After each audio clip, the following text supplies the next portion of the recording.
Salut, prieteni! Ne reîntâlnim într-o nouă expediție pentru descoperirea comorilor din al doilea război mondial. După cum vedeți, vremea este frumoasă, ca să nu zic foarte frumoasă, puțin înnorat, dar e frumos. Nu e nici prea cald, nici prea frig. După cum vedeți, toamna a început să-și arate, era să zic colții, mesagerii. Plăcut. Și primul obiect așa mai important găsit, acest noastră, pare din aluminiu, la 4 găuri, deci cel mai probabil de la armata română.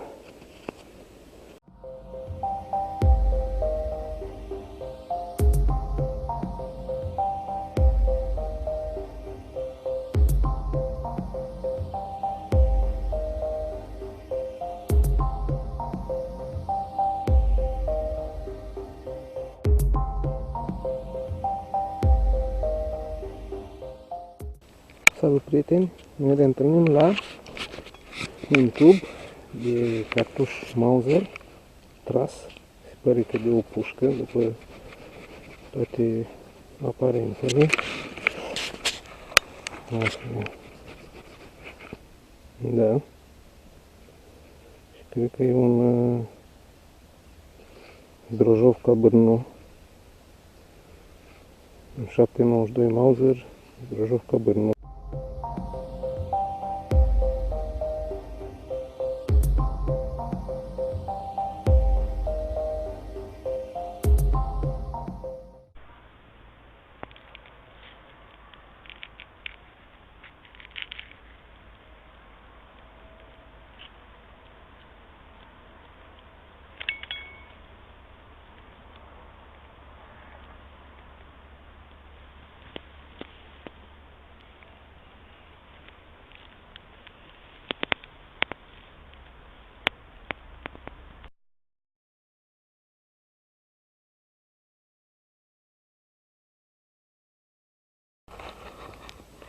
Salut, prieteni! Ce credeți că tocmai am găsit? Cam la mai puțin de 1 metru de tubul anterior. Tot un 792 Mauser, tras tot de pușcă. Așa. Asta chiar este un copșamecă cu gir. 1940 parcă. Deci tras tot de o pușcă. Nu dau seama dacă, știu, Mauser, Kar 98 sau VZ24, dar și asta arată că aici s-a tras încolo, în direcția aia, cam din direcția aia veneau sovietici.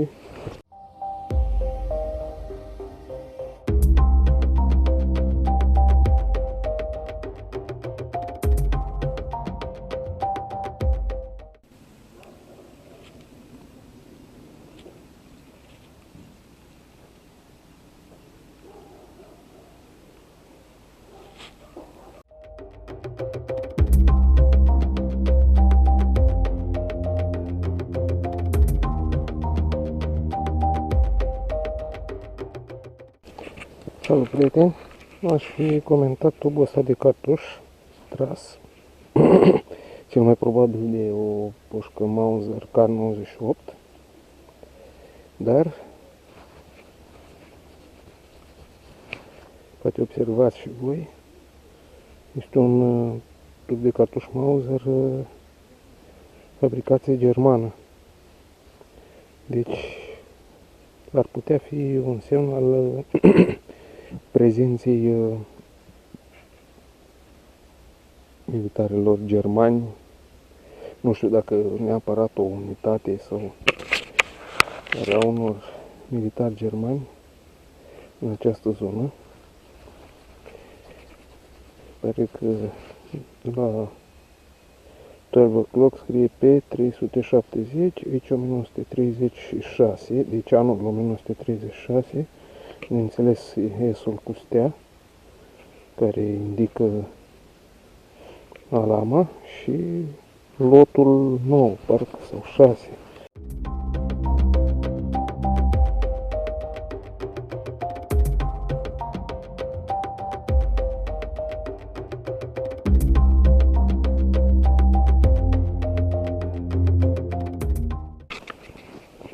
Salut, prieteni! Ia uitați ce am găsit în groapa aia acolo, cam la vreo, știu eu, 5-6 metri de loc unde am găsit tuburile de cartofi. Se pare ceva, o tăbliță cu din aluminiu, ușoară. Aș fi tentat să zic ceva cu inscripția în socurăț și vom vedea ce informații ne oferă. Îmi pare ceva interesant.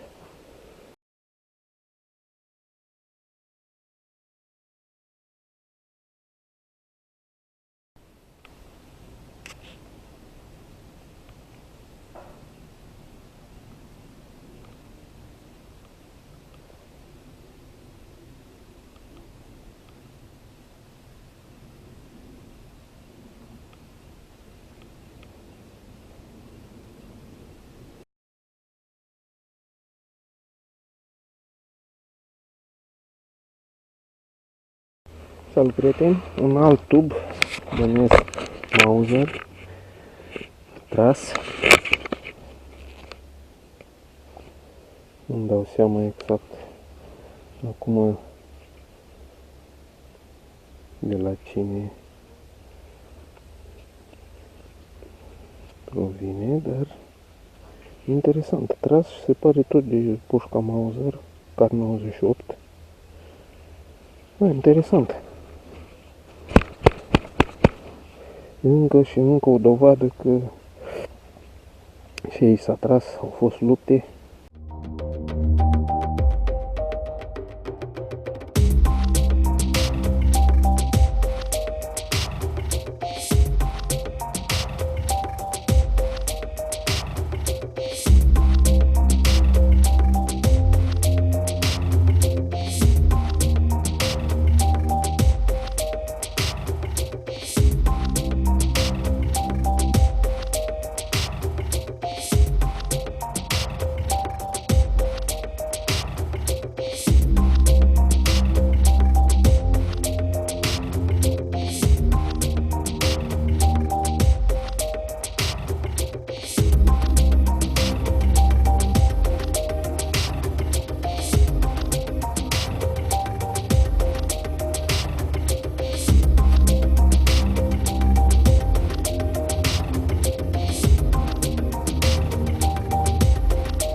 Salut, prieteni!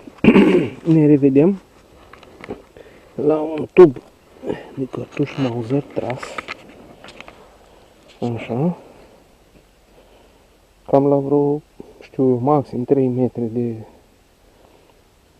schija pe care ați văzut-o mai înainte. Dar un tub, cred că copșa mică cu gir, tras de pușcă. Și din nou, cred că foarte probabil de Mauser Kar 98.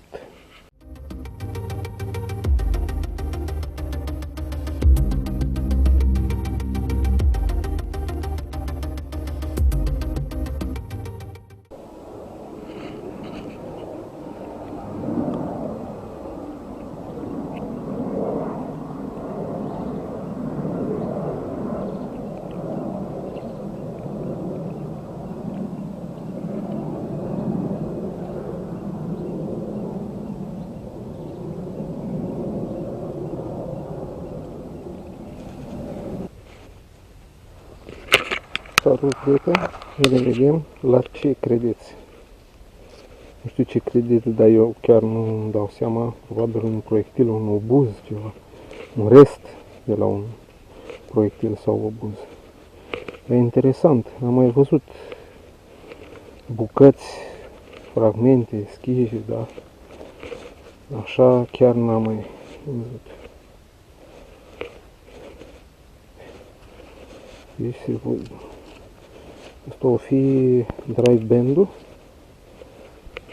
și nu prea cred. Știu eu, nu cred. Hai să vedem, măcar de curiozitate. Nu.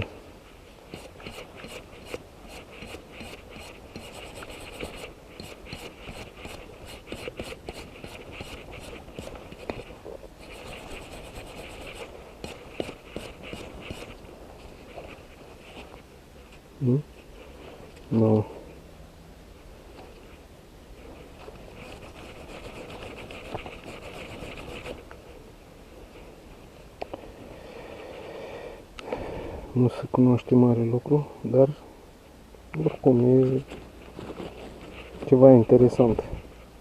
Asta arată că zona de aici a fost, cel puțin în care mă aflu eu acum, a fost bombardată, deci și aici au fost forțe române, foarte posibil și germani, bombardate de către sovietici. Vă dați seama ce a fost, pentru că m-a sărit bucata asta și contorsionată și practic e o fâșie din proiectil. Interesant.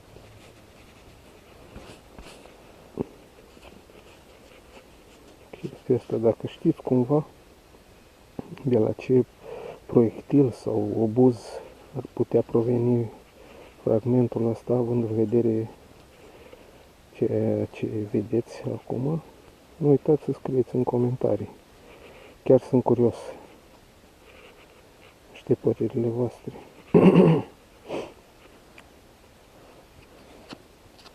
Aici probabil că a fost vârful sau cine știe, aici era detonator, uitați că se vede urmă de filet aici. Da. Dar nu și-a sărit. A rupt tot. Copaci, oameni, pământul. Da. Interesant. Încă o relicvie din al doilea război mondial cu povestea ei.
Salut, prieteni!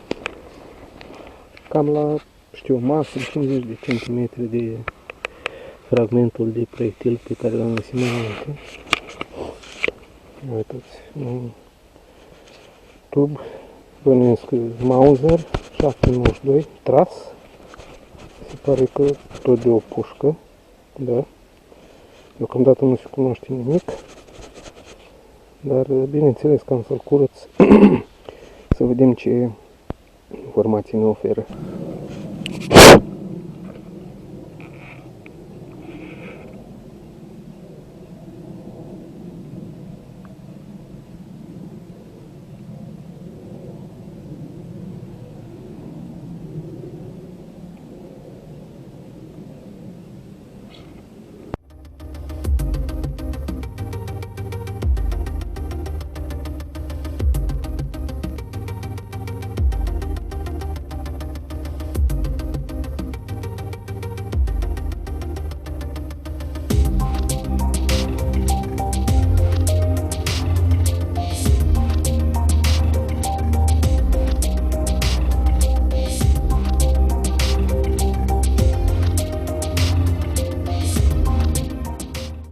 Salut, prieteni! Ne revedem la bineînțeles, un tub Mauser 792. Poate nu l-aș fi comentat, dar uitați unde am găsit tubul precedent și acum unde l-am găsit pe ăsta. Deci, la un metru și ceva.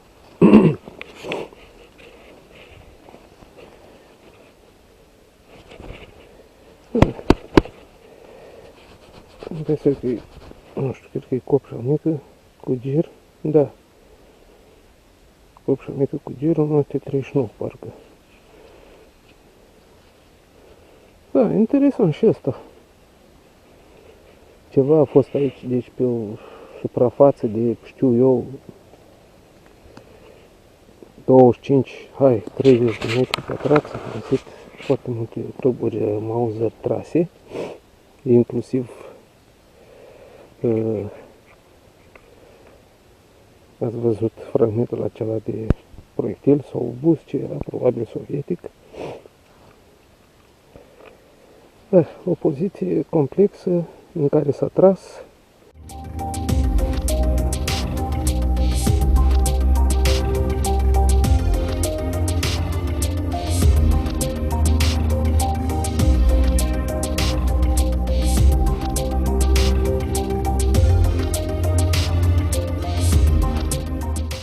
Prieteni,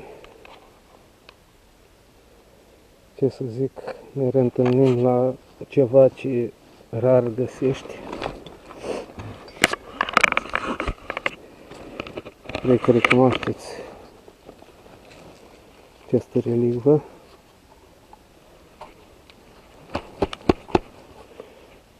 Este, sau mai bine zis, a fost un încărcător de la o mitralieră ZB-30 a armatei române.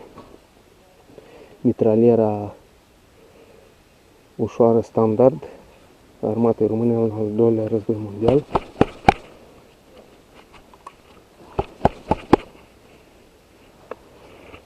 O relicvă frumoasă, interesantă și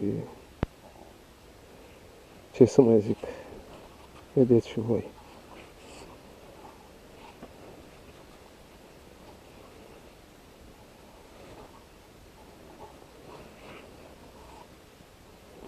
Aș fi tentat să o curăț, dar cred că deocamdată am să o las așa. Nu vreau să o zgâri, să o afectez. Interesant că până acum în zona asta, cel puțin pe aici, nu am găsit niciun tub de cartuș tras de mitralieră, respectiv mitraliera ZB-30. Ați văzut care are amprenta aceea specifică a coilului percutor.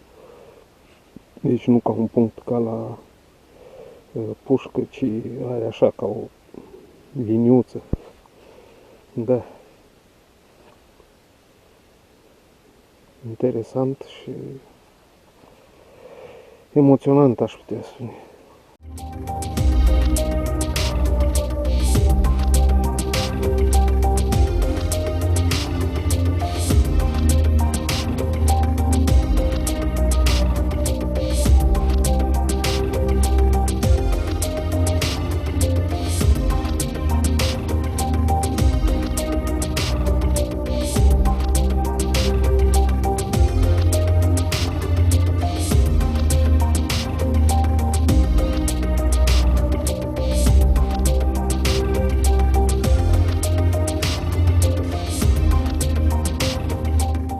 Prieteni, ce credeți?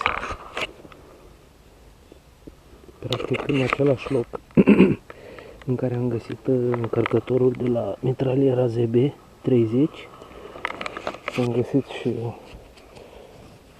acest tub Mauser.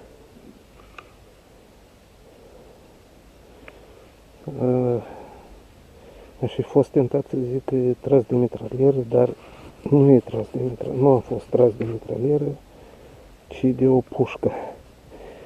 Și aproape incredibil, tot de Mauser K98.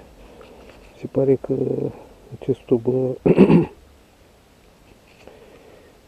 e de fabricație mai târzie, adică mai spre sfârșitul războiului, după cum vedeți, e din fier sau oțel ceva, nu e din alamă.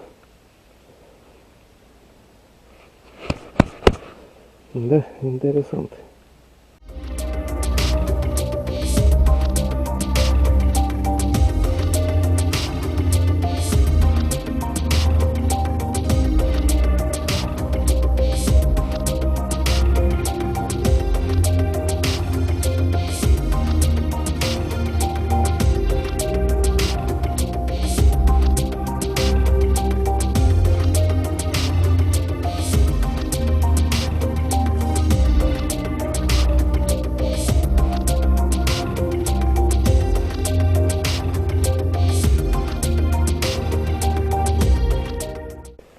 Foarte interesant, uitați locul unde am găsit încărcătorul, tubul de mai înainte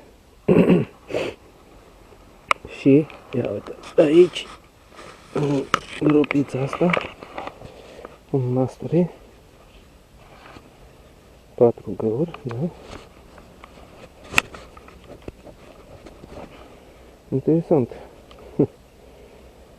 Și impresia că e și inscripționat.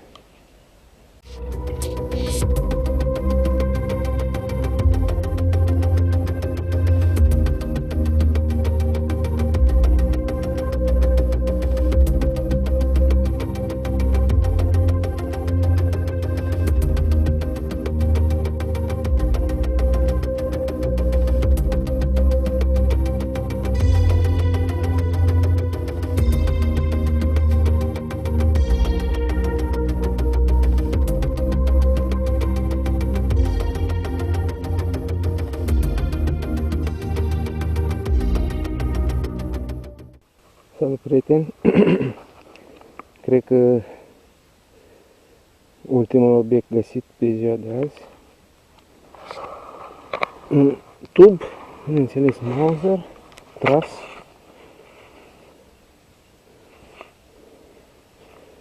aparent de o pușcă, după amprenta culoiului percutor, deși îndoitura asta la gâtul tubului am înțeles că poate indica că a fost tras de o mitralieră MG42 sau MG34. Am mai găsit ceva în genul ăsta, deci cu amprenta culoiului percutor care ar indica o pușcă, dar și cu îndoitură.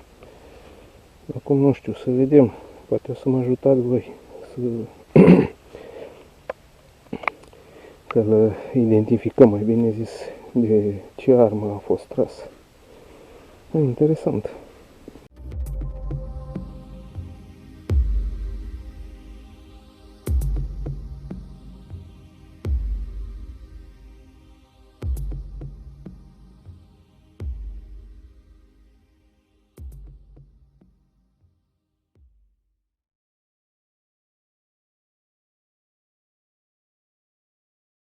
Salut, prieteni! Asta chiar că este ultimul obiect găsit, dar nu orice obiect. Da, e un tub de Mauser 792, dar producție germană. Deci, după atâtea tuburi românești, un tub german, tras cel mai probabil și după amprenta culoiului percutor de o Mauser K98, piesă interesantă care îmi dă temă pentru data viitoare, în zona asta învecinată cu zona în care am găsit celelalte tuburi și frumosul încărcător de ZB. Da, se pare că și acumulatorul de la cameră e pe sfârșite. Așa. Deci avem temă pentru data viitoare. Se pare că această zonă mai are surprize de oferit. Mai sunt semne de găsit că și aici a fost luptă, când cumva chiar o bătălie în cel al doilea război mondial. Acestea fiind spuse, History Guard vă salută, vă urează toate cele bune și aveți grijă de voi.